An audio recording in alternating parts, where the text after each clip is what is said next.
ठीक है, ये इलेक्ट्रोस्टैटिक्स का दूसरा पार्ट है, इसका नाम है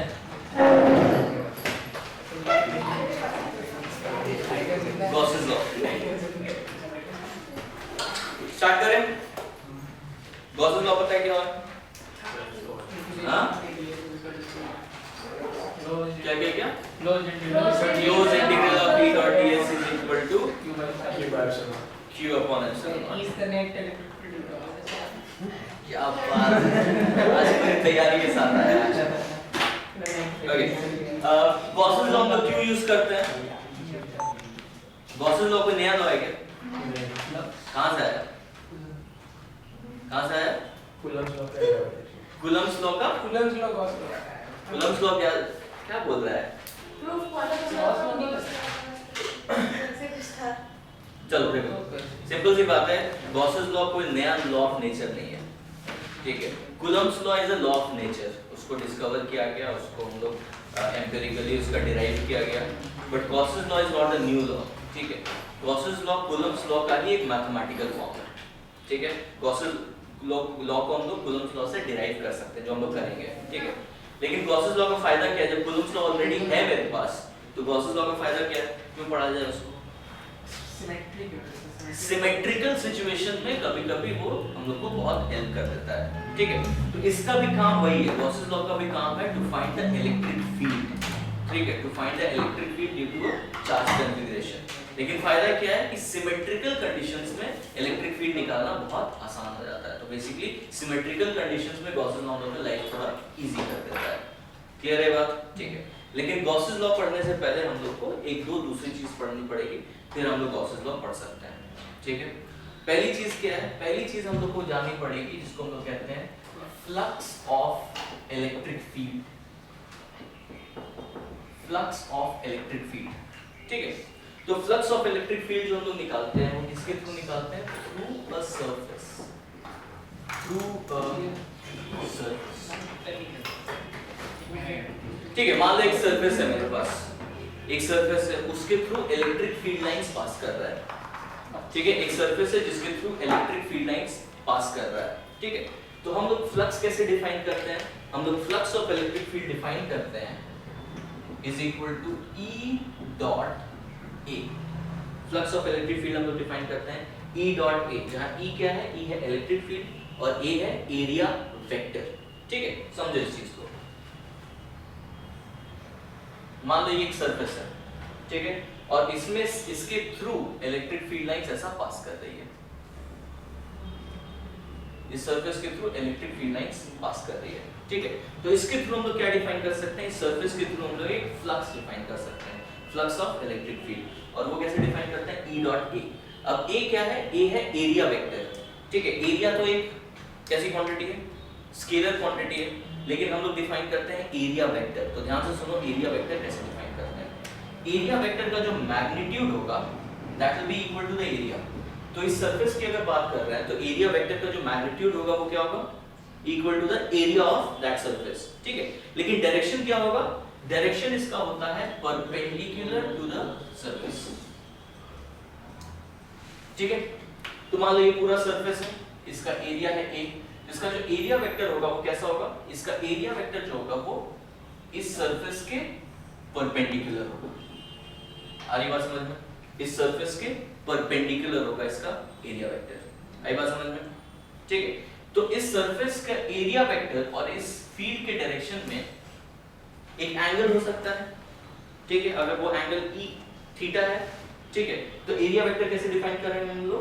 E डॉट A या EA cos थीटा हम लोग डिफाइन कर सकते हैं, ठीक है। मतलब ये मान लो एक सरफेस है, ठीक है, ये एक सरफेस है, इसका एरिया वेक्टर का डायरेक्शन क्या होगा? इसका एरिया वेक्टर का डायरेक्शन इसके सरफेस के परपेंडिकुलर होगा। क्लियर है बात? ठीक है।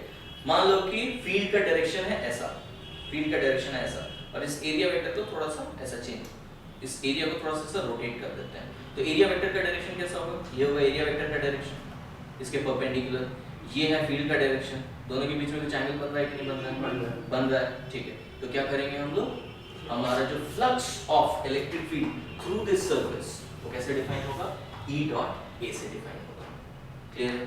कोई प्रॉब्लम? ठीक है।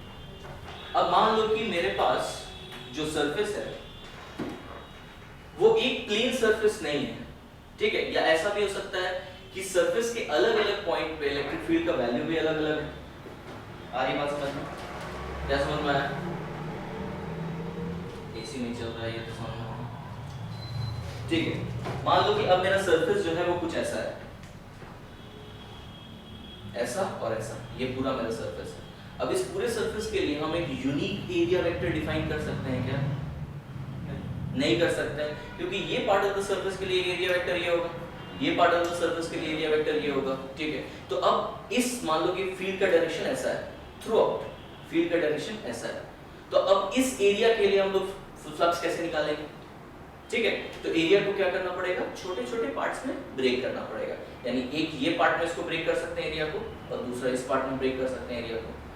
तो इस पार्ट के लिए हम लोग फ्लक्स निकाल सकते हैं E डॉट A करके, और फिर इस पार्ट के लिए हम लोग फ्लक्स निकाल सकते हैं E डॉट A करके, और फिर फाइनली दोनों को ऐड कर सकते हैं।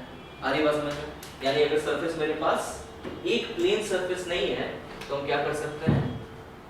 फ्लक्स निकालने के लिए हम समेशन कर सकते हैं E डॉट A का। आ रही बात समझ में? ठीक है।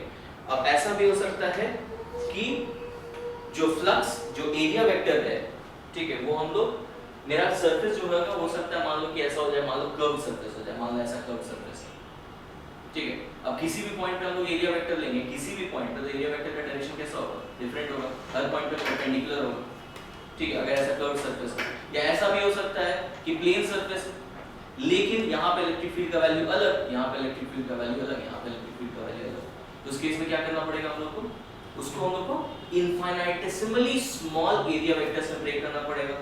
उन इनफाइनाइटेसिमली स्मॉल एरिया वेक्टर्स के लिए हमको फ्लक्स निकालना पड़ेगा, और फाइनली इसको क्या करना पड़ेगा?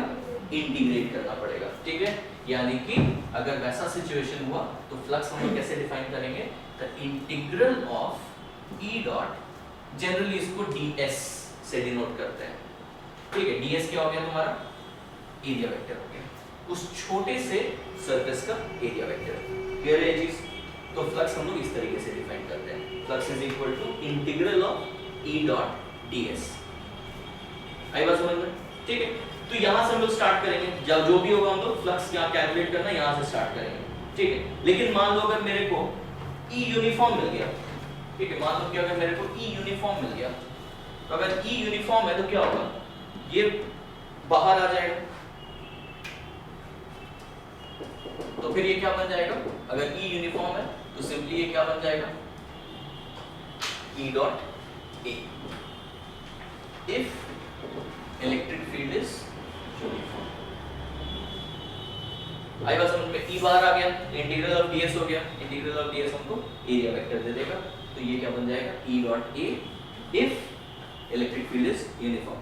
क्वेश्चन, ये A फिर हम लोग यूनिकली डिफाइन कर पाएंगे तो ही। अगर A यूनिकली डिफाइन नहीं कर पाएंगे तो हम लोग कहाँ पे जाएंगे? तो हम लोग यहाँ पे जाएंगे। ये चीज हमको क्लियर? फ्लक्स कैसे निकालना है? कोई प्रॉब्लम? ठीक है, तो हम लोग कुछ एग्जांपल्स देख लेते हैं जिसमें हम लोग को फ्लक्स कैलकुलेट करना है।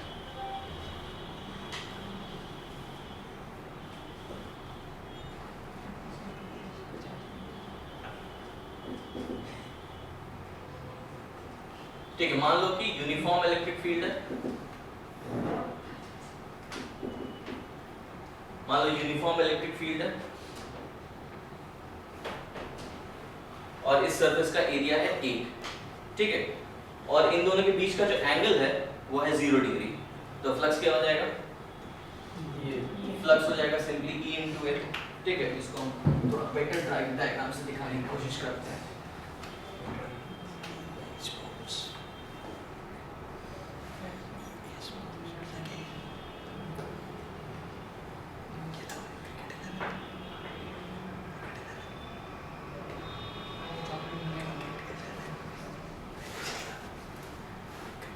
ठीक है, मान लो इस तरह का मेरे पास प्रिज्म टाइप का एक वॉल्यूम है, ठीक है। समझ में आ रहा है क्या है? क्लियर? मेरे को तो लग रहा है क्लियर है डायग्राम, ठीक है। कैसा है? भरोसा नहीं आपको अपने डायग्राम पे? एनीवे, ये कुछ इस तरह का सरफेस है, ठीक। ये पार्ट ऐसा वर्टिकल और ये पार्ट ऐसा स्लैंट, दिख रहा है? अब इसमें जो इलेक्ट्रिक फील्ड लाइंस है वो ऐसी है और यूनिफॉर्म। इलेक्ट्रिक फील्ड लाइंस कैसी है? इलेक्ट्रिक फील्ड लाइंस इस सिचुएशन में ऐसी है, ठीक है? कोई problem? Okay, electric field lines ऐसी है। मान लेते हैं ये एंगल है थीटा। तो मेरे को फ्लक्स किसके थ्रू निकालना है? मेरे को फ्लक्स निकालना है ये ABCD और ABC प्राइम D प्राइम, इसके थ्रू मेरे को फ्लक्स निकालना है, ठीक? अब ABCD के थ्रू फ्लक्स कितना होगा जरा बताओ? ये इसमें किसी को कोई कंफ्यूजन है? E इसका एरिया वेक्टर कैसा होगा? इस सरफेस के परपेंडिकुलर होगा एरिया वेक्टर। तो E और एरिया वेक्टर में एंगल कितना बनेगा? 0 डिग्री, ठीक है? यानी कि फ्लक्स थ्रू ABCD वो कितना हो जाएगा? E into A। तो तकलीफ? ओके। अब मेरे को फ्लक्स निकालना है through ABC prime D prime. अब मेरे को बताओ ये क्या होगा? EA cos theta. A क्या होगा? तो वो A और ये A सेम होगा क्या? अगर इसका हम लोग बोल रहे हैं एरिया है A, तो इसका एरिया A ही होगा क्या? नहीं जरूरी। जरूरी क्या? बिल्कुल नहीं होगा, ठीक है? तो मान लेते हैं कि इसका जो ABC प्राइम D प्राइम का जो एरिया है उसको हम लोग A प्राइम कह देते हैं, ठीक है? अब इस A प्राइम का जो एरिया वेक्टर होगा वो ऐसा होगा कि नहीं? यहाँ से परपेंडिकुलर। और फील्ड कैसा है? फील्ड तो ऐसा है और दोनों के बीच में एंगल कितना है? थीटा होगा एंगल। ये तो समझ में आता है, ठीक है? बेसिकली ये अगर वर्टिकल होता तो 0 डिग्री होता, उसको हम लोग थीटा से मोड़ दिए तो ये एरिया वेक्टर भी क्या होगा? थीटा से मुड़ जाएगा, ठीक है? तो अभी जो flux through ABC prime D prime, इसके थ्रू फ्लक्स कितना होगा? ये prime cos theta. EA prime cos theta. Very good, EA prime cos theta, correct? अब मेरे को जरा बताओ ये A प्राइम cos थीटा क्या चीज है? A prime cos theta basically क्या चीज है? A प्राइम cos थीटा यही एरिया तो है A। ये बात समझ में आती है? A प्राइम cos थीटा क्या होगा? इस एरिया का प्रोजेक्शन हो जाएगा perpendicular to the electric field. ये बात समझ में आई कि नहीं? ठीक है? ये A prime cos theta basically अगर करना पड़े तो अगर ये लेंथ को अगर हम लोग L कह लें या L प्राइम कह लें, ये लेंथ भी L प्राइम हो जाएगा और ये इसको हम लोग क्या कह लें? इसको हम लोग B कह लें तो ये भी B हो जाएगा और इसको हम लोग अगर L कह लें तो मेरा एरिया जो था वो L into B था क्या? ये जो एरिया था मेरा ABCD वो L into B था कि नहीं? था, ठीक है? अब ये जो लेंथ है L प्राइम और ये L, इसमें क्या रिलेशनशिप होगा? L is equal to L prime cos theta. अगर दोनों साइड हम B से मल्टीप्लाई करते हैं तो LB क्या है? LB A है और L प्राइम इंटू B क्या है? A प्राइम है। यानी यहाँ से क्या मिला हमको? A is equal to A prime cos theta. तो देखो फ्लक्स ऑफ इलेक्ट्रिक फील्ड जो आया वो भी क्या आया? फिर से EA ही आया। Where A is what? A is the projection। projection मतलब समझ में आता है? projection मतलब अगर हम लोग इधर से टॉर्च मारें तो इसका शैडो क्या बनेगा यहाँ पे? वही है, आएगा समझ में? तो बेसिकली ये A क्या है? A is the projection of A prime perpendicular to the electric field। Clear है ये चीज? समझ में आया? यहाँ से बहुत इंपॉर्टेंट रिजल्ट आता है। क्या रिजल्ट आता है? देखो,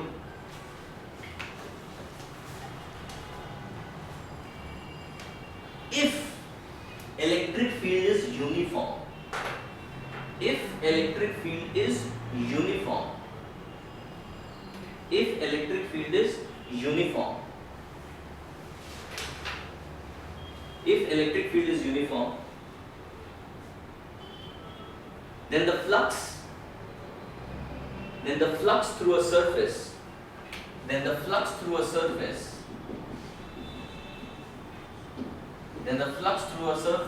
is equal to E into A projected।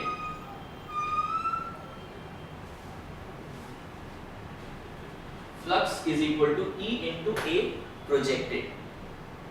और A projected क्या है? A projected is the projection of the area perpendicular to the electric field. ठीक है, क्लियर है बात? A projected क्या है? A projected is the projection of the area perpendicular to the electric field. Clear है? अब वहां पे जो लिखा है if E is uniform, उसको अंडरलाइन कर दो। ये हम लोग कब यूज कर सकते हैं? जब E यूनिफॉर्म है तब। अगर E यूनिफॉर्म नहीं है तो नहीं यूज कर सकते हैं। आ रही है बात समझ में? ठीक है, मान लो कि यहाँ पे फील्ड E था लेकिन फील्ड यूनिफॉर्म नहीं है, मान लो यहाँ पे फील्ड E प्राइम हो जाता, ठीक है, तो हमको फ्लक्स क्या लिखना पड़ता? E prime A prime cos theta. फिर ये रिलेशनशिप होल्ड करता क्या? नहीं करता। ठीक है, तो ये रिलेशनशिप कब होल्ड करेगा? Only if electric field is uniform. और इलेक्ट्रिक फील्ड जब हम यूनिफॉर्म कह रहे हैं इसका मतलब होगा uniform in magnitude and direction both. आई बात समझ में? सिर्फ मैग्नीट्यूड सेम रहने से उसको यूनिफॉर्म फील्ड हम लोग नहीं कह सकते। यूनिफॉर्म फील्ड का मतलब होता है both magnitude and direction should be constant through out. Clear है बात सबको? कोई परेशानी? ठीक। अगर इसको दूसरी तरीके से देखें तो दूसरी तरीके से हम लोग क्या देख सकते हैं? मान लो ये जो फील्ड लाइंस हैं, जो भी फील्ड लाइंस इसके थ्रू क्रॉस कर रही है, जो भी फील्ड लाइंस इसके थ्रू क्रॉस कर रही है, किसके थ्रू? जो भी फील्ड लाइंस ABCD के थ्रू क्रॉस कर रही हैं, वो सारी field lines ABC prime D prime के थ्रू भी क्रॉस कर रही हैं। ठीक है, जो भी फील्ड लाइंस ABCD के थ्रू क्रॉस कर रही हैं, वो सारी field lines ABC prime D prime के थ्रू भी क्रॉस कर रही हैं। इसका मतलब क्या है? कि the flux is proportional to the number of field lines passing through a surface। इसको लिख लो। ठीक है, दूसरा क्या यहाँ से रिजल्ट पता चल रहा है?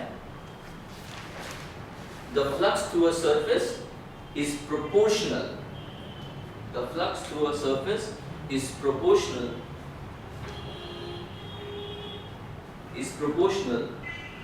to the number of field lines passing through that surface.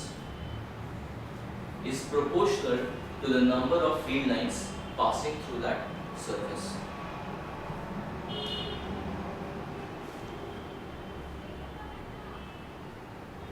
Proportional to the number of field lines passing through the surface. Clear है बात? ठीक है, इसका मतलब क्या कि ABCD के थ्रू जितनी फील्ड लाइंस पास कर रही हैं, ABC प्राइम D प्राइम के थ्रू भी अगर same number of field lines pass कर रही हैं, तो दोनों के थ्रू फ्लक्स क्या होगा? सेम होगा, इररिस्पेक्टिव ऑफ उनका एरिया क्या है। आ रही बात समझ में? अगर same number of field lines pass कर रही हैं तो। क्लियर है बात? कोई प्रॉब्लम?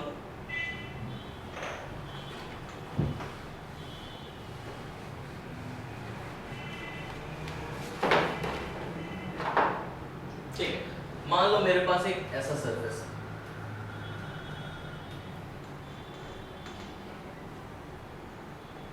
और फील्ड लाइंस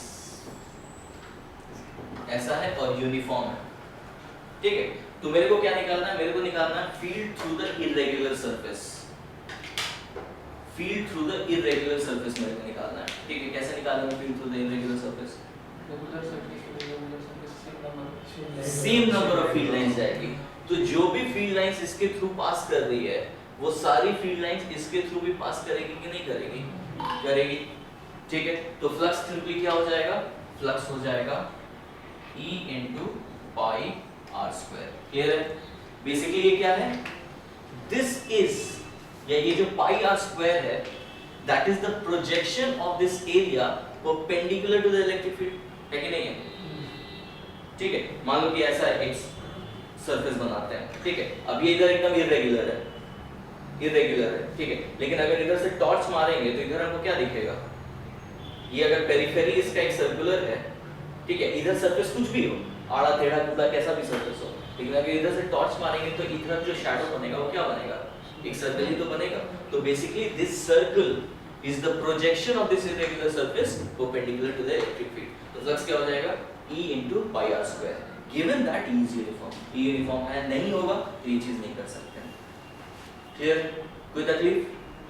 वेरी गुड।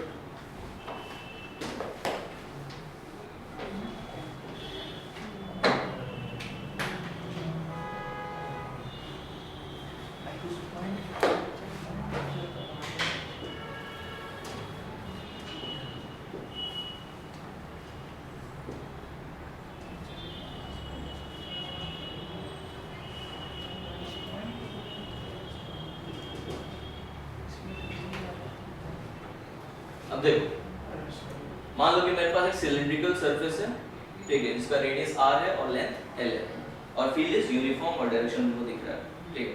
अब हम पूछ रहे हैं the field through the closed surface, ठीक है, through this entire cylindrical surface, ठीक है।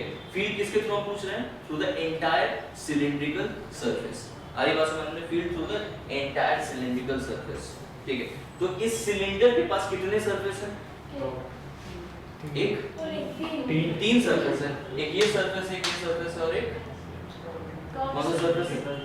कर्व सरफेस है, ठीक है। तो मेरे को फ्लक्स अगर निकालना है तो कैसे निकालेंगे फ्लक्स? तीनों सरफेस के थ्रू फ्लक्स निकालना पड़ेगा, ठीक। अब एक और चीज यहाँ पे नोट कर दो कि जब भी मेरे पास एक क्लोज सरफेस है then the area vector is always outwards, ठीक है। अगर मेरे पास एक ओपन सरफेस है, जैसे ये एक ओपन सरफेस है, तो मेरा मन हम एरिया वेक्टर इधर भी ले सकते हैं, एरिया वेक्टर हम इधर भी ले सकते हैं। आई बात समझ में? लेकिन अगर मेरे पास ऐसा एक क्लोज सरफेस है तो एरिया वेक्टर हमको किधर लेना पड़ेगा? हमेशा आउटवर्ड्स, हमेशा आउटवर्ड्स, हमेशा आउटवर्ड्स, हमेशा आउटवर्ड्स। आई बात समझ में? ठीक है। तो अब मेरे को ये बताओ कि through the entire surface flux कितना होगा? जीरो। पक्का? देखते हैं यहाँ पे इस सरफेस के लिए एरिया वेक्टर किधर होगा जरा बताओ तो। सर बीच वाले में तो सिर्फ बाहर इसके लिए एरिया वेक्टर इधर होगा, इसके लिए एरिया वेक्टर इधर होगा, और इसके लिए एरिया वेक्टर हमेशा किधर होगा? हमेशा पूरे सिलिंड्रिकल सरफेस हमेशा perpendicular, always perpendicular to the cylindrical surface, ठीक है। ये कर्व सरफेस, ओके। तो सबसे पहली बात, ये कर्व सरफेस के थ्रू फ्लक्स क्या होगा? जीरो। इलेक्ट्रिक फील्ड ऐसा है, जीरो होगा क्योंकि इलेक्ट्रिक फील्ड ऐसा है, कर्व सरफेस के लिए एरिया वेक्टर कैसा होगा? हमेशा फील्ड के परपेंडिकुलर होगा कि नहीं? ठीक है। तो इस कर्व सरफेस के कारण फ्लक्स क्या हो गया? जीरो। इस सरफेस के कारण फ्लक्स कितना हो गया? Minus E pi are square. E into area कितना होगा? पाई आर स्क्वायर, लेकिन दोनों के बीच में एंगल कितना है? 180 डिग्री।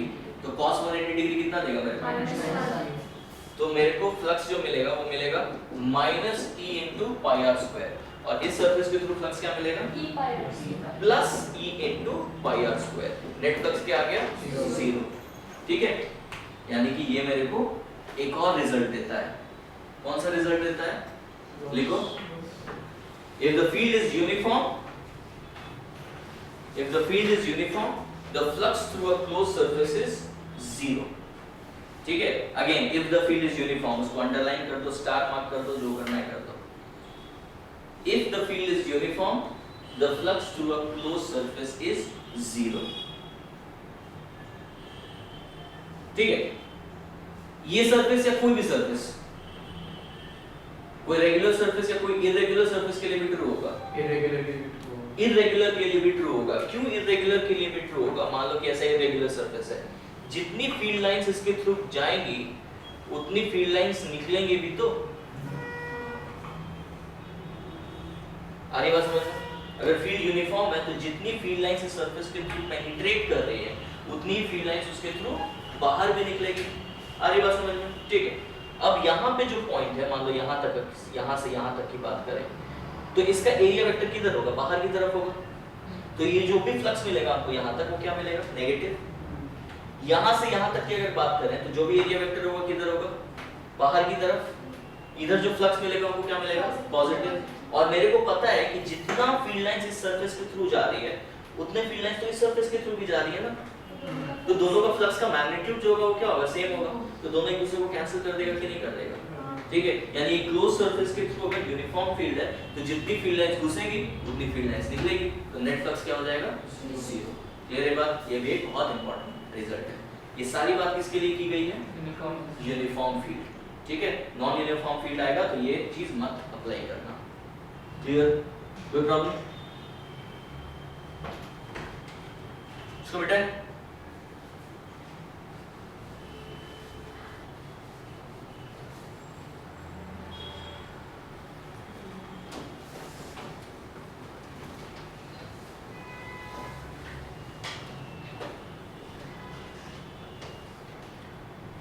ठीक है। एक नॉन यूनिफॉर्म केस में भी ले लेते हैं फील्ड, मतलब फ्लक्स निकालना है, देख लेते हैं। ठीक है, एक क्वेश्चन लिखो।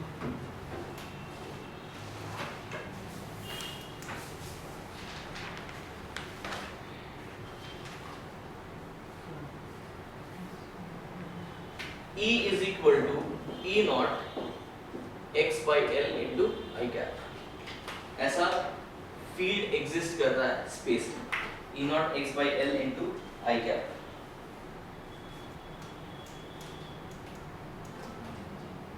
Find the flux, find the flux, find the flux through a cubical volume, find the flux through a cubical volume, find the flux through a cubical volume bounded by the surfaces, bounded by the surfaces x equal to 0, bounded by the surfaces x equal to 0, x equal to a, y is equal to 0, y is equal to a, z equal to 0 and z equal to a।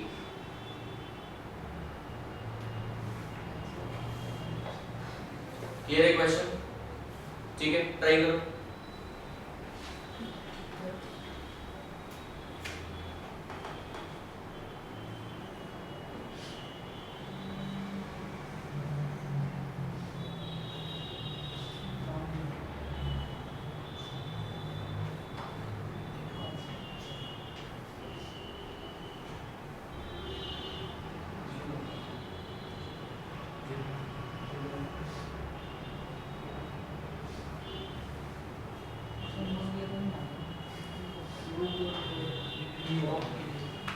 एक side ये square minus ये square 0।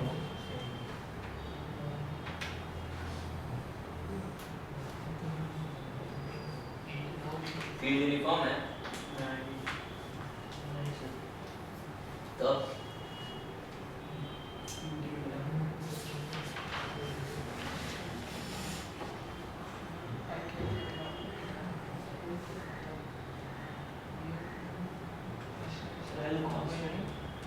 L एक constant है, E not और L constant है,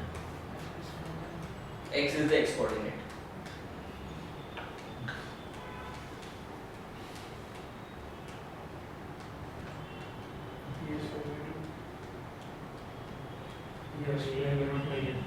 E not A E naught by L। A E not by नहीं, area का term कहाँ है? E not A cube by L, correct.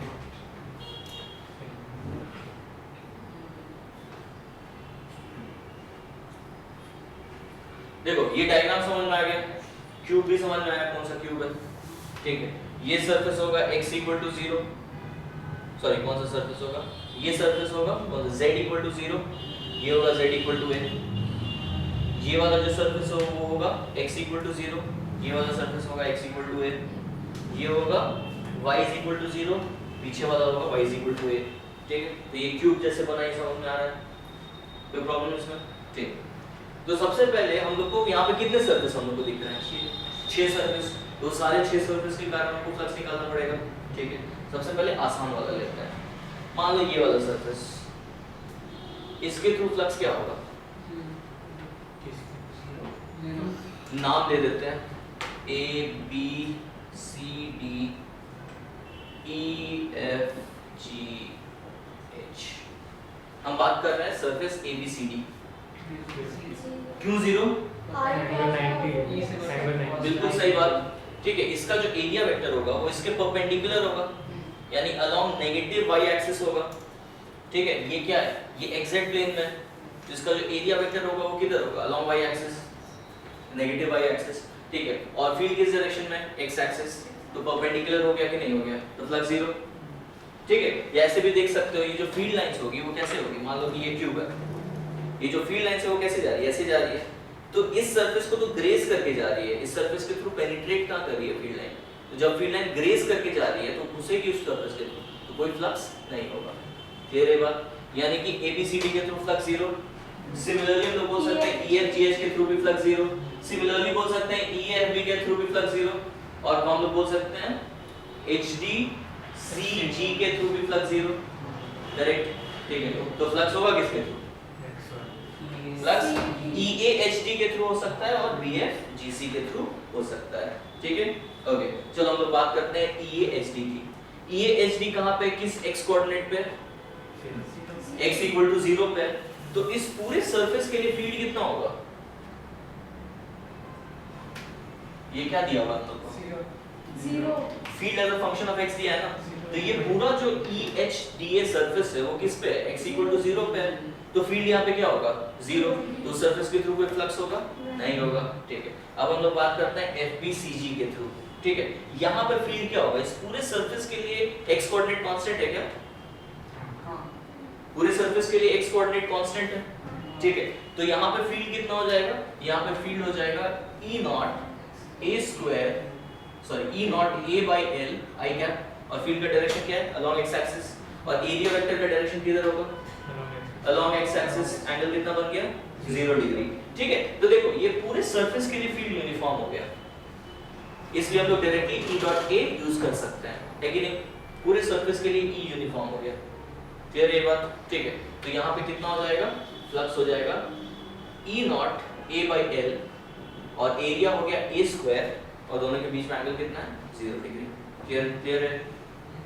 E not A cube upon L।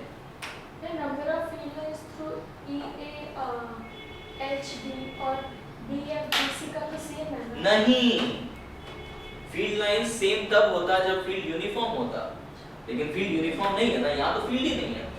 यहाँ पे क्या बता रहा है? यहाँ तो फील्ड ही नहीं है। फील्ड यूनिफॉर्म होगा तब दोनों सरफेस के थ्रू सेम होता। फील्ड अगर यूनिफॉर्म होता through any close surface flux 0 होता, बट यहाँ पे फील्ड यूनिफॉर्म नहीं। क्लियर है बात सबको? कोई परेशानी? Very good.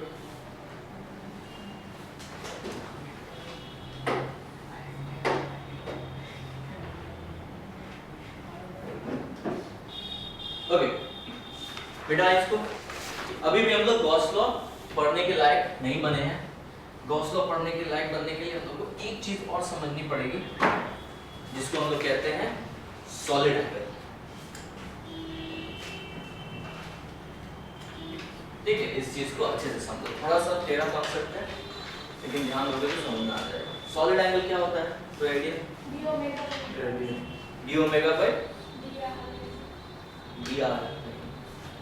सरफेस के द्वारा प्रोजेक्ट हाँ, वो एक कोन जैसा आइसक्रीम वाला ये अच्छे से याद किया है, सही बात है। ओके, सॉलिड एंगल पढ़ने से पहले हम लोग पहले ये पूछना चाहिए कि एंगल क्या होता है। ये तो बचपन से पढ़ते आ रहे हो ना। हाँ, एंगल क्या होता है? सिंपल सा क्वेश्चन पूछे, एंगल क्या होता है? हाँ, space between two lines. Space किधर से आ गया? दो लाइन के बीच में स्पेस क्या होता है? एरिया होता है। एंगल क्या होता है? किस क्लास में सुन रहे थे एंगल? दो रे The parts of a circle that are two lengths covered. नहीं, दो रे जब रहता है तो बीच में एंगल रहता है। हाँ, इतना भारी भारी डेफिनेशन हमको तो नहीं पता है ये सब। The parts of a circle two lengths covered. ठीक है, बेसिकली एक आर्क किसी पॉइंट पे एक एंगल सबटेंड करता है, ठीक है। कोई भी एक आर्क है, किसी भी सर्कल का पार्ट है, ठीक है। तो वो क्या करेगा? वो किसी पॉइंट पे एक एंगल सबटेंड करता है, ठीक है। इसके सेंटर पे एक एंगल सबटेंड करेगा। उस एंगल को कैसे डिफाइन करते हैं हम लोग? उस एंगल को डिफाइन करते हैं L by R से। Theta is equal to L by R। Basically एक आर्क एक पॉइंट पे एक एंगल सबटेंड करता है, और उस एंगल को कैसे डिफाइन करते हैं हम लोग? L by R। पता है सबको? ठीक है। वैसे ही सॉलिड एंगल क्या है? सॉलिड एंगल एक सरफेस जब किसी पॉइंट पे कुछ सबटेंड करता है, एक सरफेस किसी पॉइंट पे जब कुछ सबटेंड करता है तो उसको हम लोग क्या बोलते हैं? Solid angle. बेसिकली ये एंगल हम लोग बनाए कैसे? बेसिकली एंगल कैसे बनाए? ये एक आर्क था, इस आर्क का जो एंड पॉइंट्स है उसको क्या किया हम लोग? उसको इस पॉइंट से जोड़ दिए, ठीक है। इस डिस्टेंस को r कह दिए, इस आर्क लेंथ को l कह दिए, तो थीटा क्या बन गया? L by R बन गया। एग्जैक्टली सेम काम हम लोग करेंगे लेकिन 3D में, ठीक है। एग्जैक्टली सेम काम करेंगे हम लोग 3D में। मतलब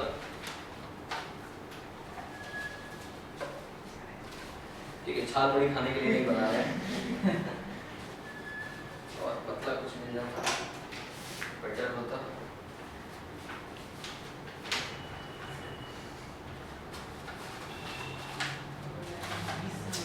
ग्राफ में हमेशा बता रहा है। ओके, तो ये जो तुमको दिख रहा है अंदर स्पेस, ये क्या है? ठीक है, बेसिकली देखो यहाँ वो कह रहा है, मान लो ये एक सरफेस है, इसके ऊपर एक ढक्कन है, ऐसा कर्व ऐसा ढक्कन है, ठीक है। अब ये सरफेस इस पॉइंट पे, मान लो इस पॉइंट की हम लोग बात कर रहे हैं, इस पॉइंट पे कुछ सबटेंड कर रहा है, उसको हम लोग कहते हैं सॉलिड एंगल। वो सॉलिड एंगल निकालने का तरीका क्या है? यहाँ पे क्या किए थे, इस आर्क के हर पॉइंट को इससे ज्वाइन कर लिए थे। तो हम लोग क्या करेंगे, ये सरफेस जो है, इसका जो सारा पॉइंट है, सारा पेरिफेरी है, किसकी बात कर रहे हैं हम लोग? ये सर्कमफेरेंस की बात कर रहे हैं, ठीक है। इस आर्क या इस कर्व्ड सरफेस का जो भी सर्कमफेरेंस है, उसको हम क्या करेंगे, इस पॉइंट से जोड़ देंगे, तो वो अलोंग दिस कोन आएगा कि नहीं, सारा पॉइंट, ठीक है। इस सरफेस के हर पेरिफेरी वाले पॉइंट को क्या करेंगे, इस पॉइंट से जोड़ देंगे, ठीक है। उसके बाद हम लोग कैसे सॉलिड एंगल डिफाइन करेंगे, इस डिस्टेंस को सारे को हम लोग क्या कहते हैं, आर कहते हैं, ठीक है। मान लो ये एक स्फेरिकल शेल का या एक स्फीयर का एक पार्ट होता, तो ये क्या करता, ये सारा डिस्टेंस जो होता है सेंटर पे, वो क्या होता है, रेडियस के बराबर होता है, ठीक है। तो मान लेते हैं ये सारा डिस्टेंस जो है वो क्या है, रेडियस के बराबर है आर, ठीक है। तो यहाँ पे हम लोग सॉलिड एंगल कैसे डिफाइन करते हैं, यहाँ पे हम लोग सॉलिड एंगल डिफाइन करते हैं, सॉलिड एंगल डिफाइन करते हैं हम लोग ds divided by r square से, ठीक है। जहाँ ds क्या है, ds इस ढक्कन का एरिया है, इस कर्व सरफेस का एरिया है, ठीक है। और ये r क्या है, जो भी पॉइंट्स उसको ज्वाइन कर रहे हैं पेरिफेरी पे, उसको अगर हम लोग r कहें, ठीक है, तो हम लोग सॉलिड एंगल कैसे डिफाइन करते हैं, ds upon r square. Clear है बात? इसको हम लोग कहते हैं सॉलिड एंगल, ठीक है। तो वो आर क्या है? r क्या है, r डिस्टेंस है, ठीक है। मान लो कि ये स्फीयर था, ठीक है। अब स्फीयर में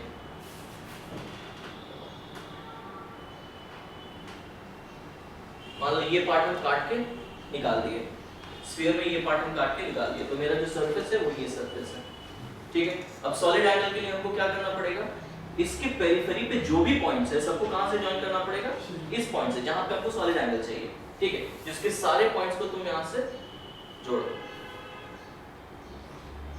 सारे पॉइंट्स को यहां से जोड़ दो, तो ये जो डिस्टेंस होगा वो सारा, वो कौन सा क्या होगा, क्योंकि ये सरफेस का पॉइंट है, तो सेंटर से कोई भी पॉइंट जोड़ेंगे तो डिस्टेंस क्या होगा, रेडियस होगा, ठीक है। तो इसको सॉलिड एंगल को हम लोग कैसे डिफाइन करेंगे, या छोटा सा सॉलिड एंगल जो है इसको कैसे डिफाइन करेंगे, ये छोटा सा सरफेस है, area divided by r square.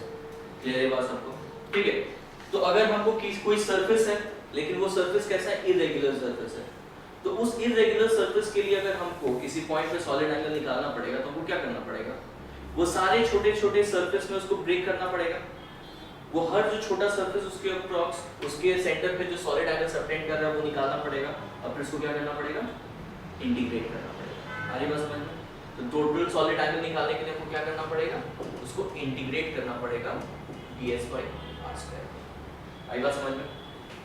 Solid angle को हम लोग रिप्रेजेंट करते हैं ओमेगा से, और इसका जो यूनिट होता है वो होता है स्टेरेडियन।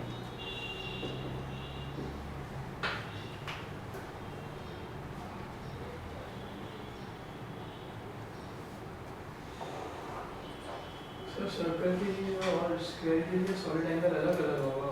सर्कल के लिए और स्क्वायर के लिए सॉलिड एंगल, सर्कल के लिए तो नहीं बोलो, डिस्क बोलो, डिस्क के लिए और स्क्वायर के लिए सॉलिड एंगल हाँ अलग होगा, अलग होगा। एंगल में से डिपेंड करता है तुम किस कैसे सरफेस की बात कर रहे हो, डिपेंड कर आ रहे हैं, और एक और डिटेल में भी इसको पढ़ना है, खत्म नहीं होगा।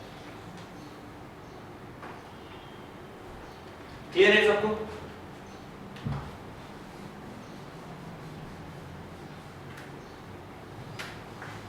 इसको और डिटेल में डिफाइन करेंगे, इस आर को और डिटेल में भी हम डिफाइन करेंगे, ठीक है। तो हम लोग जो एनालॉजी लेंगे वो हम लोग एंगल से ही लेंगे, तो सब अपने को समझ में आएगा।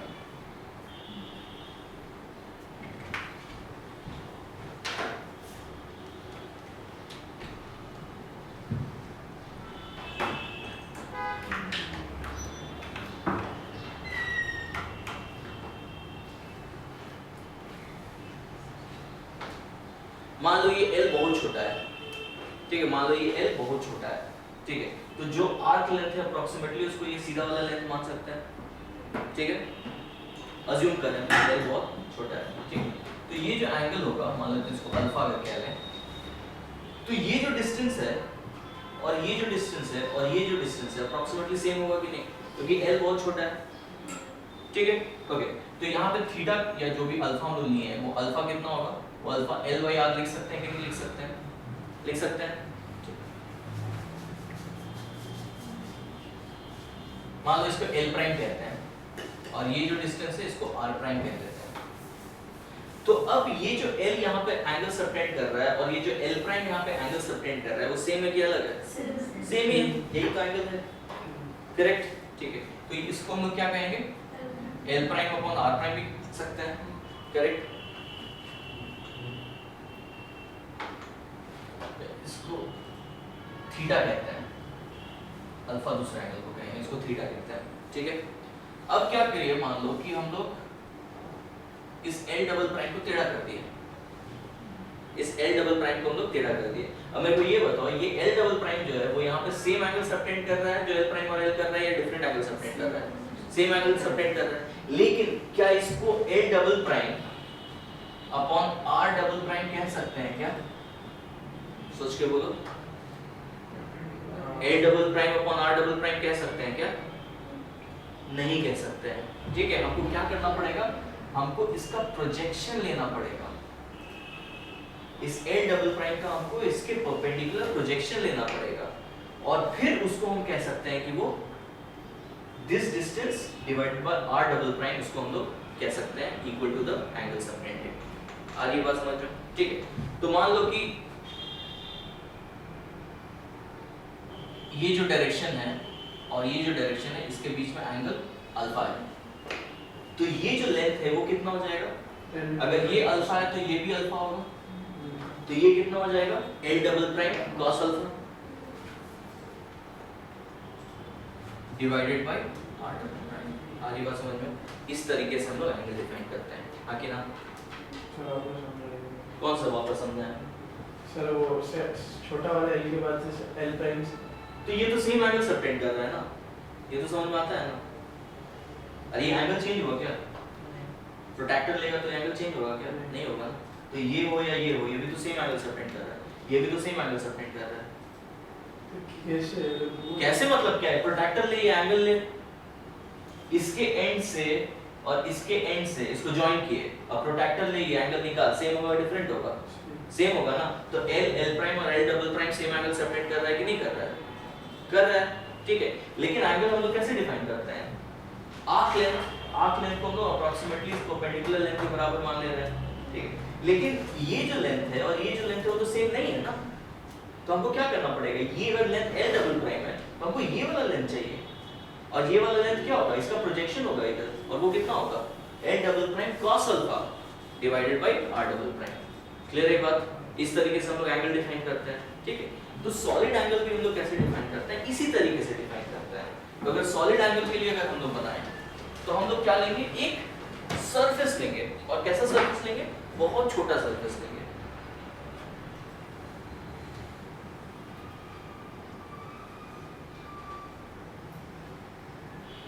मान लो एक ऐसा सरफेस लिए, ठीक है, अब एक्चुअली ये क्या होना चाहिए था, एक कर्व सरफेस होना चाहिए था, तभी पेरिफेरी से सारा पॉइंट क्या आता, रेडियस के बराबर आता, तब एक कांस्टेंट r मिलता, बट अगर ये कर्व सरफेस बहुत छोटा है तो इस कर्व सरफेस को इस सरफेस के इक्वल मान सकते हैं कि नहीं मान सकते हैं, अप्रोक्सीमेटली आई बात समझ में, ये कर्व सरफेस है, लेकिन अगर इसका प्रोजेक्शन लें ये वाला, इसको इक्वल लगभग मान सकते हैं कि नहीं मान सकते हैं, मान सकते हैं, क्योंकि ये सरफेस बहुत छोटा है। क्लियर है बात, ठीक है, तो अगर इसका एरिया है S और ये डिस्टेंस है R और ये जो सॉलिड एंगल यहाँ पे सबटेंड कर रहा है, ठीक है, इसको अगर हम लोग ओमेगा कह लें तो ओमेगा को हम लोग कैसे डिफाइन करेंगे, S/R² करेंगे कि नहीं करेंगे, करेंगे, ठीक है। अगर हम लोग एक बड़ा सरफेस लें और इसको अगर हम लोग R प्राइम कह लें और इस एरिया को अगर हम लोग S प्राइम कह लें, तो ये जो सरफेस है ये भी सेम सॉलिड एंगल सबटेंड कर रहा है, डिफरेंट सॉलिड एंगल सबटेंड कर रहा है, सेम सॉलिड एंगल सबटेंड कर रहा है, यानी इसको हम लोग क्या कहेंगे, S prime upon R square कहेंगे, sorry R prime square, correct, ठीक है। अब अगर हम लोग ऐसा सरफेस लें जो कि ऐसा टेढ़ा है और इसको अगर हम लोग S डबल प्राइम कहें तो S double prime same angle subtend कर रहा है या डिफरेंट एंगल सबटेंड कर रहा है? Same angle same solid angle subtend कर रहा है, लेकिन क्या इसको हम S double prime by R double prime square कह सकते हैं? नहीं कह सकते हैं। क्यों? क्योंकि हमको प्रोजेक्शन लेना पड़ेगा। ठीक है, तो हमको क्या करना पड़ेगा? हमको ये प्रोजेक्शन लेना पड़ेगा। तो ठीक है, मान लो कि इसका एरिया वेक्टर इस डायरेक्शन में होगा, किसका? S डबल प्राइम का एरिया वेक्टर इस प्रोजेक्ट डायरेक्शन में होगा और ये डायरेक्शन है किसका? R का डायरेक्शन है। ठीक है, और अगर ये एंगल अल्फा है तो इस S डबल प्राइम का प्रोजेक्शन जो ये वाला है वो कितना हो जाएगा? S double prime cos alpha. आई बात समझ में? तो ये जो प्रोजेक्शन है वो कितना हो जाएगा? S double prime cos alpha. तो इस सॉलिड एंगल को कैसे लिखेंगे हम लोग? S double prime cos alpha divided by R double prime square. Clear है बात? ठीक है, यानी कि मेरा सॉलिड एंगल का जो डेफिनेशन है वो थोड़ा सा चेंज हो गया। कैसा चेंज हो गया? मान लो ये पॉइंट है और ये है छोटा सा सरफेस। ठीक है, तो इसको जो जॉइन करता हुआ लाइन होगा उसको हम लोग क्या कहेंगे? उसको हम लोग R वेक्टर कहेंगे। और इस सरफेस का जो एरिया वेक्टर होगा वो कुछ इस डायरेक्शन में होगा, मान लो टेढ़ा है। ठीक है, तो यहाँ पे सॉलिड एंगल सबटेंड कर रहा है, ये छोटा सा सरफेस है, इसके सेंटर को जो जॉइन कर रहा है वो कौन सा होगा? R वेक्टर होगा। लेकिन ये सरफेस का जो एरिया वेक्टर है वो कैसा है? ऐसा है। इनके बीच में अगर मान लेते हैं एंगल है अल्फा, इसके बीच में अगर एंगल है अल्फा, ठीक है, तो हम लोग सॉलिड एंगल कैसे डिफाइन करेंगे? हम लोग सॉलिड एंगल डिफाइन करेंगे ds cos alpha divided by r square, और ये होगा complete definition of the solid angle, ds cos alpha by r square. ठीक है, अगर ये जो एरिया वेक्टर है ये इस r के परपेंडिकुलर नहीं है तो हमको इसका कंपोनेंट लेना पड़ेगा perpendicular to r। Sir R double prime तक जा रहा है या L डबल cos अल्फा तक जा रहा है? एक ही बात है ना? नहीं, वो तो अल्फा से आगे है ना, तो सर वो तो थोड़ा और दूर है। नहीं, ये डिस्टेंस है, ये डिस्टेंस है L डबल प्राइम। ठीक है, और ये बहुत छोटा है, तो ये डिस्टेंस और ये डिस्टेंस और ये डिस्टेंस में फर्क नहीं होगा, वही तो अजम्पशन लिए हैं। तो बहुत छोटा है, इनफाइनाइटेसिमली स्मॉल लिए है उसको। ठीक है, तो किसी भी इनफाइनाइटेसिमली स्मॉल सरफेस के लिए इस तरीके से हम लोग सॉलिड एंगल डिफाइन करेंगे। ठीक है, और फिर अगर टोटल सॉलिड एंगल निकालना पड़ेगा तो हमको उसको इंटीग्रेट करना पड़ेगा। क्लियर है बात?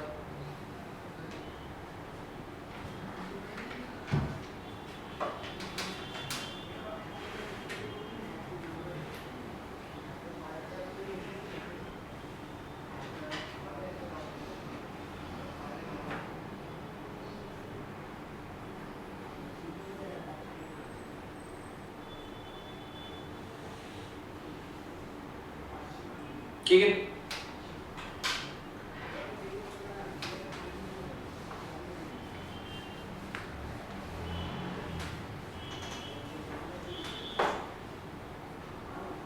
ओके। अब एक दो चीज की और बात कर लेते हैं, जो कि मतलब एग्जैक्टली सॉलिड एंगल की बात नहीं कर रहे हैं बट रिलेटेड बात कर रहे हैं, वो भी जरूरी है समझना, और उसी से गॉसेस लॉ हम लोग को कंप्लीटली समझ में आएगा। ठीक है, नहीं तो बस फॉर्मूला बन के रह जाएगा। ओके, एक सर्कल है, वो अपने सेंटर पे कितना एंगल सबटेंड करता है? 2 पाई, सबको पता है। ठीक है, वो किसी एक्सटर्नल पॉइंट पे कितना एंगल सबटेंड करता है? 2 एक सर्कल किसी एक्सटर्नल पॉइंट पे कितना एंगल सबटेंड करता है? 0 डिग्री। ये समझ में आता है? कैसे? मान लो कि सर्कल नहीं होता, ये ऐसा होता, तो एंगल सबटेंडेड क्या होता? ये होता ना, पेरिफेरी से उस पॉइंट को जोड़ दो, जो एंगल मिलेगा उसी को एंगल कहते हैं। करेक्ट? ठीक है, अब इसको और छोटा करो, और छोटा करो, मिला दो, क्या बन गया एंगल? 0 डिग्री। ठीक है, यानी एक सर्कल किसी एक्सटर्नल पॉइंट पे कितना एंगल सबटेंड करता है? 0 डिग्री। किसी इंटरनल पॉइंट पे कितना एंगल सबटेंड करता है? 2 पाई। क्लियर है? कोई दिक्कत किसी को? Very good. अब एक सर्कल है, किसी पॉइंट जो ऑफ सेंटर है, एक सर्कल है लेकिन कोई पॉइंट ऑफ सेंटर है, उस पे कितना एंगल सबटेंड करता है? और सेंटर मतलब सेंटर नहीं सेंटर नहीं है, सेंटर छोड़ के कोई दूसरा पॉइंट है, 2 पाई फिर भी 2 पाई करेगा। कैसे बोल सकते हैं? पूरा उसको ऐसे राइट से प्लेन टाइप बना दिया। ठीक है, तो इसके लिए हम लोग क्या कर सकते हैं, इसको सेंटर मान के एक आर्क बना लो, एक सर्कल बना लो, इस पॉइंट को सेंटर मान के एक सर्कल बना लो ऐसा डॉटेड। देखिए अब देखो, ये जो पार्ट है डॉटेड वाला, ठीक है, वो कितना एंगल सबटेंड कर रहा है? ये एंगल सबटेंड कर रहा है कि नहीं? ये जो डॉटेड पार्ट है वो इस पॉइंट पे ये एंगल सबटेंड कर रहा है कि नहीं? ठीक है, अब देखो ये वाला जो सॉलिड पार्ट है, नहीं वो सॉलिड पार्ट नहीं, कौन सा सॉलिड पार्ट कहाँ गया है? हाँ ये सॉलिड पार्ट है। ये जो सॉलिड पार्ट है ये इस पॉइंट पे कितना एंगल सबटेंड कर रहा है? उतना ही सबटेंड कर रहा है। ठीक है, वैसे ये जो डॉटेड पार्ट है वो यहाँ पे कितना एंगल सबटेंड कर रहा है? ये वैसे ये जो सॉलिड पार्ट है वो यहाँ पे कितना एंगल सबटेंड कर रहा है? सेम, दोनों को मिला दोगे तो कितना बनेगा? 2 पाई। ठीक है, यानी कि एक सर्कल किसी भी पॉइंट इनसाइड पे कितना एंगल सबटेंड करेगा? 360 डिग्री या 2 पाई। करेक्ट? कोई परेशानी? इरेगुलर सरफेस, इरेगुलर सरफेस है, ठीक है, इरेगुलर क्लोज लूप है, वो अपने किसी भी पॉइंट इनसाइड पे कितना एंगल सबटेंड करेगा? 360 करेगा। ठीक है, इसको क्या कर सकते हो तुम, हर इसको छोटे-छोटे सर्कल में ब्रेक कर सकते हो। एक ऐसा सर्कल हो जाएगा, एक ऐसा सर्कल हो जाएगा, ठीक है, हर एक छोटे-छोटे सर्कल में ब्रेक कर सकते हो। उसको और क्लियरली दिखा देते हैं।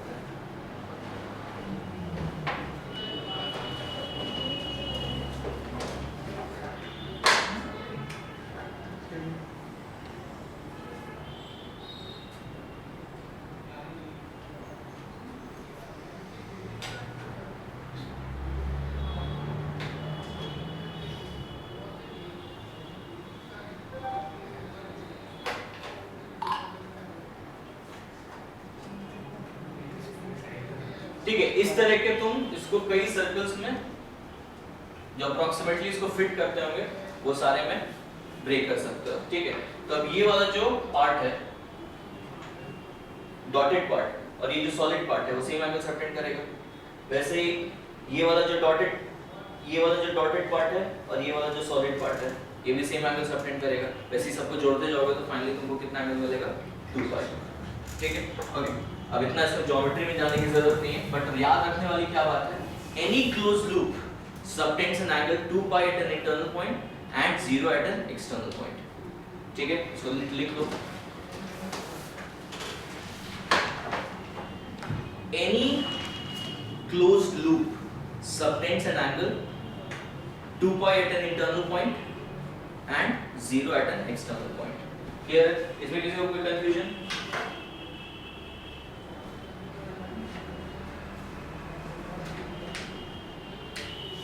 Okay. दूसरी बात, अब मान लो कि हम लोग सॉलिड एंगल की बात करते हैं। ठीक, तो एक स्फीयर है मेरे पास, एक स्फीयर अपने सेंटर पे कितना सॉलिड एंगल सबटेंड करेगा? 360 क्या होता है? पहले तो डिग्री की बात खत्म हो गई, अब स्टेरेडियन की बात हो गई। 4 पाई 2 पाई नहीं करता है, 4 पाई करता है। देख, मान लो एक छोटा सा सरफेस लेते हैं हम लोग ds, तो ये होगा r वेक्टर। अब ds वेक्टर और r वेक्टर के बीच में एंगल कितना है? 0 डिग्री। ठीक है, यानी कि d ओमेगा कितना हो जाएगा? ds divided by r square. Correct? तो सॉलिड एंगल कितना हो जाएगा? Integral of ds upon r square. ठीक है, r स्क्वायर तो कांस्टेंट है क्योंकि किसी भी सरफेस पे एरिया लेंगे तो r तो रेडियस के बराबर ही होगा, तो ये क्या हो जाएगा? 1 by r square into integral of ds। अब इंटीग्रल ऑफ ds करेंगे तो हमको क्या मिलेगा? 4 pi r स्क्वायर। पूरे सरफेस का एरिया कितना होता है? 4 pi r square divide by r square यानी कि 4 pi। ठीक है, यानी कि एक स्फीयर अपने सेंटर पे कितना सॉलिड एंगल सबटेंड करता है? 4 पाई। क्लियर? तो एक स्फीयर किसी भी दूसरे पॉइंट पे इंटरनल पॉइंट पे कितना सॉलिड एंगल सबटेंड करेगा 4 पाई ही करेगा, ठीक है। फिर तुम वही काम कर सकते हो, फिर तुम सर्कल से कंप्लीट किए थे, अब किससे कंप्लीट करो, स्फीयर से कंप्लीट करो। एक स्फीयर ले लो जो कि इसका सेंटर ये वो, ठीक है। तो ये डॉटेड वाला और ये सॉलिड वाला सेम सॉलिड एंगल, ये डॉटेड वाला और ये सॉलिड वाला same solid angle, that solid angle कितना होगा 4 पाई होगा। क्लियर है बात सबको, ठीक है। यानी कि एक स्फीयर किसी भी इंटरनल पॉइंट पे कितना सॉलिड एंगल सबटेंड करेगा 4 पाई सॉलिड एंगल सबटेंड करेगा। क्लियर है, कोई कंफ्यूजन, ठीक है। एक स्टेप और जाते हैं, कोई भी सरफेस कैसा भी हो इररेगुलर किसी भी इंटरनल पॉइंट पे कितना सॉलिड एंगल सबटेंड करेगा, कोई भी इररेगुलर सरफेस अपने इंटरनल पॉइंट पे 4 पाई सॉलिड एंगल सबटेंड करेगा और एक्सटर्नल पॉइंट पे कितना सॉलिड एंगल सबटेंड करेगा 0, ठीक है। इसमें भी वही करना है, ये जो सारा सरफेस है ये सारे सरफेस को इससे ज्वाइन कर दोगे तो एक सॉलिड एंगल बनेगा। सारा सरफेस पे सारा पॉइंट इससे ज्वाइन कर दोगे तो एक सॉलिड एंगल बनेगा। अब जैसे जैसे सरफेस को क्लोज कर दोगे तो ये एंगल क्या हो जाएगा, सॉलिड एंगल क्लोज हो जाएगा। क्लियर है बात, ठीक है। तो सॉलिड स्फीयर या किसी भी क्लोज सरफेस के लिए बात ट्रू है। क्या बात ट्रू है, any closed surface subtends a solid angle of 4 pi at any internal point and solid angle of 0 at any external point, ठीक है। ये रिजल्ट बहुत इंपॉर्टेंट है आगे गॉसेस लॉ समझने के लिए।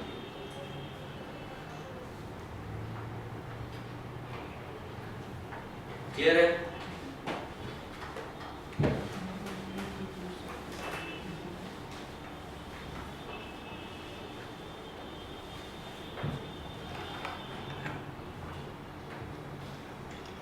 अभी भी गॉसेस लॉ समझने के लिए एक चीज और हम लोग को आनी चाहिए, ठीक है, जो कि हम यहाँ पे भी समझाने वाले हैं।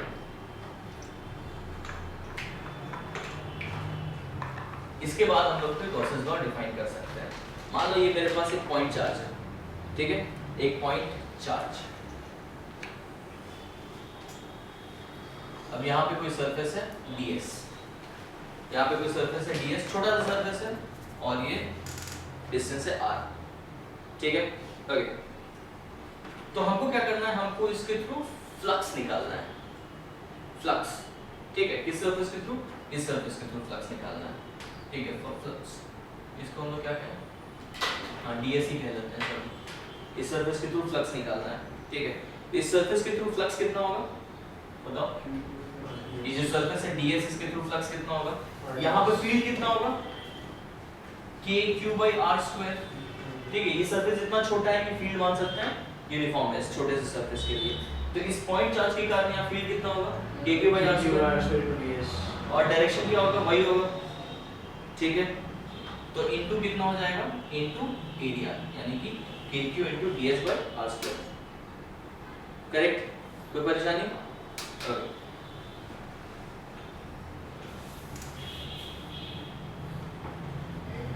मान लो कि ये डिस्टेंस है r प्राइम और ये जो सरफेस है ये है ds प्राइम, इसके थ्रू फ्लक्स कितना होगा जरा बताओ, kq upon r prime square. यहाँ पे फील्ड कितना होगा इस चार्ज के कारण, kq/r prime square multiplied by ds prime, यानी ये कितना हो जाएगा, ये हो जाएगा, इसको हम लोग लिखेंगे kq इंटू ds/r², इसको हम लोग लिखेंगे kq into ds prime upon r prime square, ठीक है।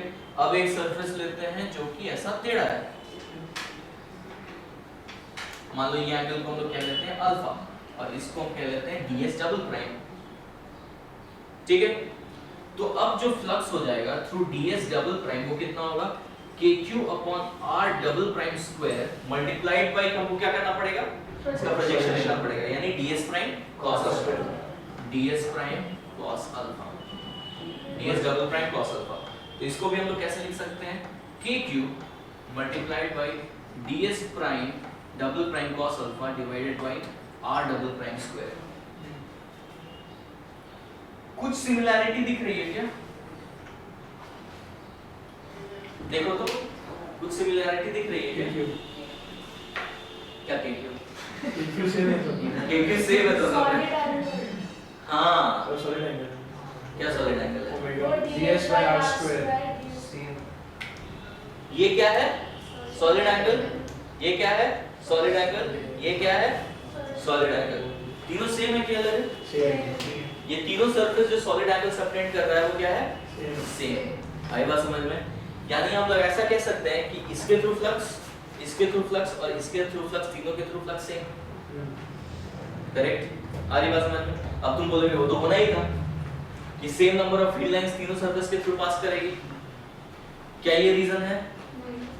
नहीं है वो रीजन। क्यों नहीं है? तुम तो यही कहोगे ना, इसके थ्रू जो भी फील्ड लाइन है वो तीनों के थ्रू पास कर रही है, तो फ्लक्स तो तीनों के थ्रू सेम होना चाहिए। तो ऐसे ही फील है। हाँ वो सरफेस तो सेम नहीं है। Electric field uniform. हाँ सही बोला, इलेक्ट्रिक फील्ड यूनिफॉर्म नहीं है, इसलिए वो चीज बात नहीं, उसकी हम लोग बात नहीं कर रहे हैं। वो हम लोग सिर्फ बात कर रहे थे कहाँ पे, जहाँ इलेक्ट्रिक फील्ड यूनिफॉर्म था। यहाँ यूनिफॉर्म नहीं है इलेक्ट्रिक फील्ड, वो तो आर के साथ वेरी कर रहा है। आई बात समझ में? लेकिन नॉन यूनिफॉर्म इलेक्ट्रिक फील्ड के लिए भी सेम मेरे को फ्लक्स मिला if the solid angle subtended by the surface at the charge is constant. आई बात समझ में? यानी फ्लक्स मेरे को क्या मिला? मेरे को फ्लक्स मिला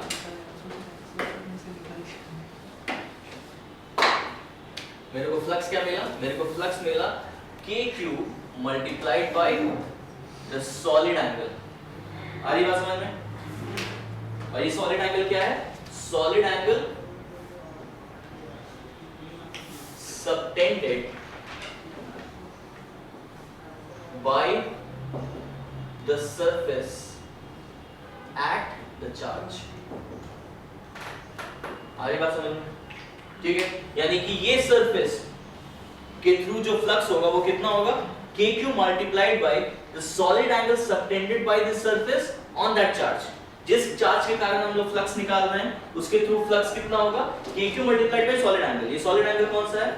जो वो सरफेस सबटेंड कर रहा है एट द चार्ज। यानी कि अगर एक पॉइंट चार्ज है और सारे जो सरफेस है वो सेम सॉलिड एंगल सबटेंड कर रहे हैं, तो सबके थ्रू फ्लक्स भी क्या होगा? सेम होगा। आ रही बात समझ में? कोई तकलीफ? सर यूनिफॉर्म फील्ड है ना, क्या यूनिफॉर्म फील्ड होता इलेक्ट्रिक फील्ड यूनिफॉर्म होगा तो एंगल कौन? है? ये बात तुम ऑलरेडी कर चुके हैं ना। अगर फील्ड यूनिफॉर्म होगा तो अगर नंबर ऑफ फील्ड लाइंस किसी सरफेस के थ्रू सेम जा रही है तो उनके थ्रू फ्लक्स भी सेम होगा। ये बात ऑलरेडी कर चुके हैं ना हम लोग। तो सर चेंज बट वो चीज यहाँ अप्लाई नहीं हो रही है क्योंकि यहाँ यूनिफॉर्म फील्ड नहीं है। यहाँ फील्ड वेरी कर रहा है, KQ/R²। यहाँ फील्ड वेरी कर रहा है, उसके बावजूद flux through all the surfaces same. क्यों same? क्योंकि the solid angle subtended by all those surfaces at the sum at that charge is the same. आई बात समझ में? कंफ्यूजन है कि क्लियर है? ठीक है, अगर एक पॉइंट चार्ज है, कोई भी सरफेस जो सेम सॉलिड एंगल सबटेंड कर रहा है उस चार्ज पे, उस चार्ज के कारण सेम फ्लक्स होगा उस सारे सरफेस के थ्रू। क्लियर है बात? ठीक है, अब मान लो कि एक सरफेस है, ठीक है, अब हम लोग इस स्टेज में हैं कि हम लोग गॉसेस लॉ डिफाइन हम लोग कर सकते हैं। ठीक है, गॉसेस लॉ हम लोग डिराइव कर सकते हैं और अब समझ में आएगा। इसको बेटा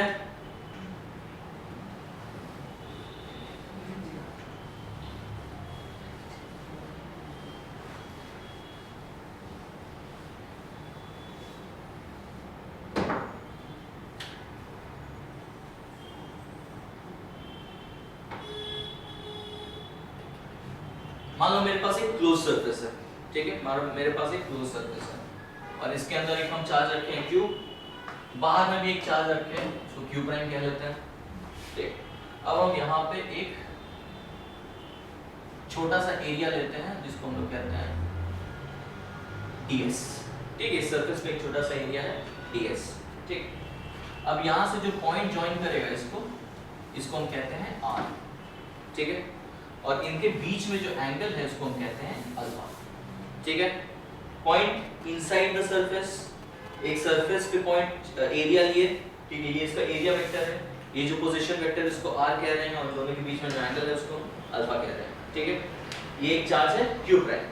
ठीक है, तो हमको क्या निकालना है? I want to find the flux of all the charges, flux due to all the charges through this surface. ठीक है, flux through due to all the charges through this surface. ठीक है, तो क्या करना पड़ेगा? इस चार्ज के कारण इसके थ्रू जो फ्लक्स है वो निकालना पड़ेगा, इस चार्ज के कारण यहाँ पे जो फ्लक्स है वो निकालना पड़ेगा, ठीक है, और सबको ऐड करना पड़ेगा या फिर इंटीग्रेट करना पड़ेगा, ठीक है। तो सबसे वो काम हम लोग कर लेते हैं इसके कारण, ठीक है। तो इसके कारण जो फील्ड है उसको हम लोग ई कह दे रहे हैं। मान लो इसके कारण जो फील्ड है उसको ई कह लेते हैं, ठीक है।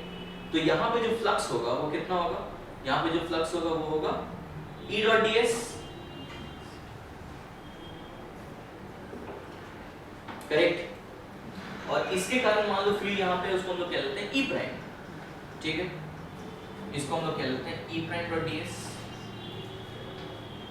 ठीक है। तो क्या ये हो गया the flux due to all the charges through this surface, हो गया कि नहीं हो गया, ठीक है। कोई परेशानी इसमें, E dot D S plus E prime dot D S, ठीक है, ओके। अब इसको जरा इवैल्यूएट करते हैं। E prime dot D S को कैसे लिखेंगे हम लोग, के क्यू बाई आर स्क्वायर, यहाँ पे फील्ड कितना होगा, ई कितना होगा, के क्यू बाई आर स्क्वायर, के क्यू बाई आर स्क्वायर, और यहाँ पे क्या करना पड़ेगा हमको, डी एस कॉस अल्फा,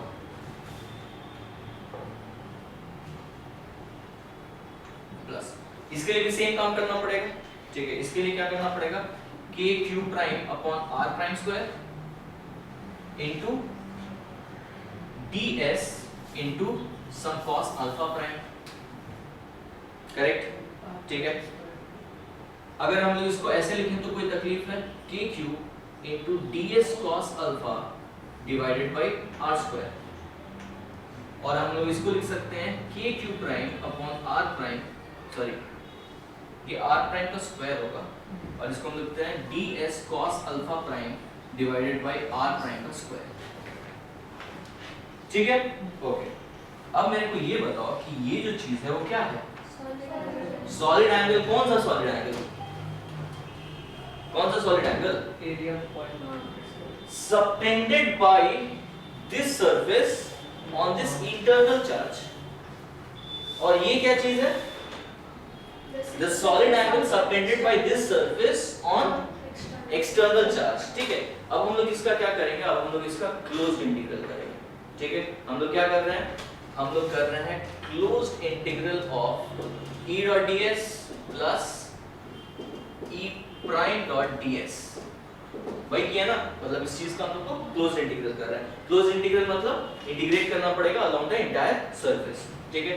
तो इसका क्लोज्ड इंटीग्रल करेंगे तो ये मेरे को क्या देगा, k q multiplied by closed integral of d s cos alpha upon r square, और ये क्या देगा मेरे को, k q prime into closed integral of d s cos alpha prime divided by r prime का स्क्वायर, ठीक है। ये क्या है, ये क्या है, डी ओमेगा, ओमेगा। इंटीग्रेट करने के बाद ये हमको कितना मिलेगा बताओ, 4 पाई, एग्जैक्टली।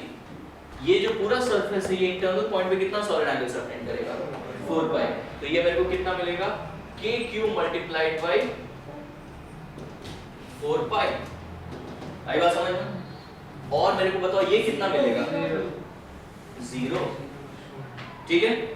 अब E dot D S plus E prime dot D S, तो हमको इसको ऐसा लिख सकते हैं क्या, E plus E prime, E plus E prime क्या हो जाएगा, नेट फील्ड, ठीक है। E plus E prime is the field due to all the charges. आई बात समझ में। तो उसको हम लिख दे रहे हैं closed integral of E dot D S, ठीक है, ध्यान देना ये दोनों को मिला के हम यहां लिख रहे हैं, closed integral of E dot D s is equal to, k को क्या लिख सकते हैं हम लोग, 1/4 पाई एप्सिलॉन नॉट, तो ये क्या बन जाएगा, q by epsilon naught। और ये q कौन सा है, ओनली द चार्ज इनसाइड। ये q कौन सा है, ओनली द चार्ज इनसाइड। तो ये जो फील्ड है वो किसके कारण है, ये जो फील्ड है किसके कारण है, सब चार्ज के कारण है। लेकिन यहाँ पे जो चार्ज आ रहा है वो कौन सा चार्ज है, इंटरनल, सिर्फ इंटरनल चार्ज, ठीक है। और इसी को हम लोग कहते हैं गॉसेस लॉ, ठीक है। बेसिकली यहाँ जो फील्ड है वो एक्सटर्नल चार्ज के कारण, यहाँ फील्ड जीरो नहीं है, वहाँ एक्चुअली क्या है, एक्सटर्नल चार्ज का फ्लक्स जीरो हो जाता है। देखो ये चीज, एक्सटर्नल चार्ज का फ्लक्स जीरो हो जाता है और इंटरनल चार्ज का फ्लक्स कितना हो जाता है, kq 4 पाई हो जाता है। आई बात समझ में, ठीक है। तो फील्ड यहाँ पे जो आएगा वो क्या आएगा, total field, field due to all charges. लेकिन जब इसका क्लोज्ड इंटीग्रल ds करते हैं तो हम क्या पूछ रहे हैं, ओनली फ्लक्स पूछ रहे हैं। और फ्लक्स सिर्फ इंटरनल चार्ज के कारण होता है, एक्सटर्नल चार्ज के कारण फ्लक्स जीरो हो जाता है। क्लियर है चीज? और इसको हम लोग कहते हैं गॉसेस लॉ।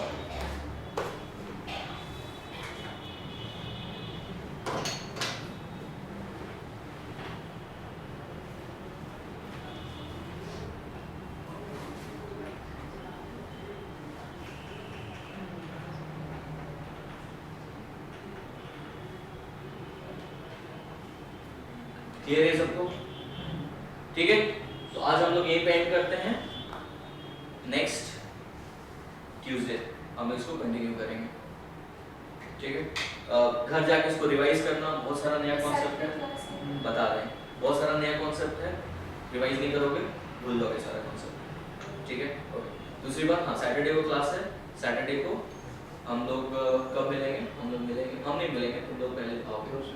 तुम लोग आओगे 1 बजे। 1 बजे आओगे, शीट ट्राई करोगे, शीट का डिस्कशन होगा, फिर क्लास होगा और क्लास स्टार्ट होगा। हाँ, किस चैप्टर का शीट? वर्क पर एनर्जी का शीट होगा। ठीक, वो शीट तुमको क्लास में ही मिलेगा। बाकी असाइनमेंट मिल चुका है, असाइनमेंट प्रैक्टिस करते रहो। ठीक है, चलो। अच्छा, एक और बात हमको करनी थी। तुम लोग टेस्ट अपना रिजल्ट सब लोग देख लिया क्या?